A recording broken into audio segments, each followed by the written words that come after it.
សេចក្តីជូនដំណឹងស្តីពីការផ្តល់អាហារូបករណ៍សិក្សានៅមជ្ឈមណ្ឌល International Cambodia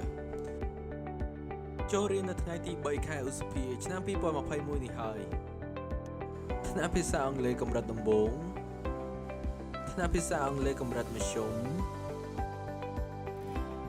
ថ្នាក់កុំព្យូទ័ររដ្ឋបាលសម្រាប់អ្នកមិនទាន់ចេះសោះថ្នាក់កុំព្យូទ័រកាត់តរូបភាពថ្នាក់កុំព្យូទ័រកាត់តវីដេអូថ្នាក់អាជីវកម្មនិងការងារ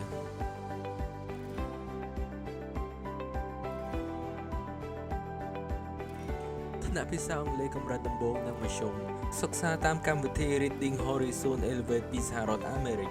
សិក្សាតាមប្រព័ន្ធកុំព្យូទ័រទំនើបនិងគ្រូដែលបានបណ្ដុះបណ្ដាលច្បាស់លាស់ក្រោយពីបញ្ចប់វគ្គសិក្សាសិស្សអាចអភិវឌ្ឍជំនាញដូចខាងក្រោមជំនាញក្នុងការអាននិងសរសេរជំនាញក្នុងការប្រកបពាក្យនិងការស្ដាប់ជំនាញក្នុងការបញ្ចេញសំឡេងនិងការនិយាយទទួលបានវិញ្ញាបនបត្រពី Reading Horizon Elevate ដោយផ្ទាល់ថ្នាក់កុំព្យូទ័ររដ្ឋបាលសម្រាប់អ្នកមិនទាន់ចេះសោះកម្មវិធី Microsoft Word Microsoft Excel Microsoft PowerPoint Microsoft Outlook ក្រោយពីបញ្ចប់វគ្គសិក្សានេះសិស្សទាំងអស់អាចចេះប្រើប្រាស់កម្មវិធីខាងលើយ៉ាងស្ទាត់ជំនាញចេះបង្កើនជំនាញ Typing អក្សរខ្មែរនិងអង់គ្លេសកត់ត្រានិងធ្វើរបាយការណ៍ដោយប្រើ Microsoft Word បញ្ជីមុខទំនិញឬបញ្ជីឈ្មោះសិស្សឬបញ្ជីសម្ភារៈឡើងនិងលាក់ដោយប្រើកម្មវិធី Microsoft Excel បង្កើតបទបង្ហាញសម្រាប់ការប្រជុំដោយប្រើកម្មវិធី Microsoft PowerPoint ប្រើកម្មវិធី Email Microsoft Outlook យ៉ាងល្អព្រមទាំងទទួលបានវិញ្ញាបនបត្របញ្ជាក់ការសិក្សាដោយផ្ទាល់ពី TestOut Desktop Pro ថ្នាក់កុំព្យូទ័រ Design រូបភាពសិក្សាកម្មវិធី Design ល្បីៗដូចខាងក្រោមក្រោយពីបញ្ចប់វគ្គសិក្សានេះសិស្សទាំងអស់អាចចេះ Design អាចនឹងទទួលបានការងារធ្វើល្អពីក្រុមហ៊ុនជាច្រើនអាចទទួលបានប្រាក់ខែល្អសមរម្យពេលចេញធ្វើការងារដំបូងទទួលបានវិញ្ញាបនបត្របញ្ជាក់ការសិក្សាច្បាស់លាស់ពីមជ្ឈមណ្ឌល Mentor International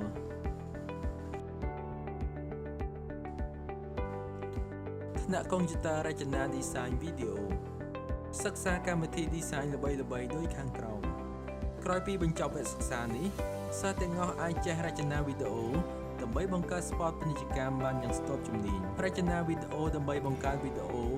អប់រំខ្លីៗឬវែងយ៉ាងចំណានអាចទទួលបានប្រាក់ខែល្អសមរម្យពេលចេញធ្វើការងារដំបូងទទួលបានវិញ្ញាបនបត្របញ្ជាក់ការសិក្សាច្បាស់លាស់ពីមជ្ឈមណ្ឌល Mentor International ថ្នាក់អាជីវកម្មនិងការងារ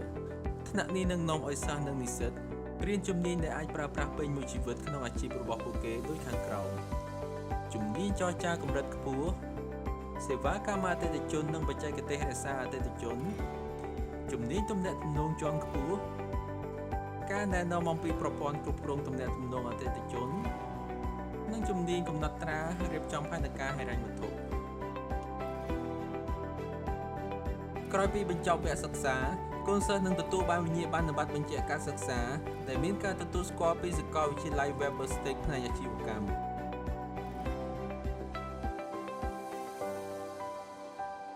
ទំនាក់ទំនងព័ត៌មានបន្ថែមតាមរយៈ Telegram លេខ078 98 45 52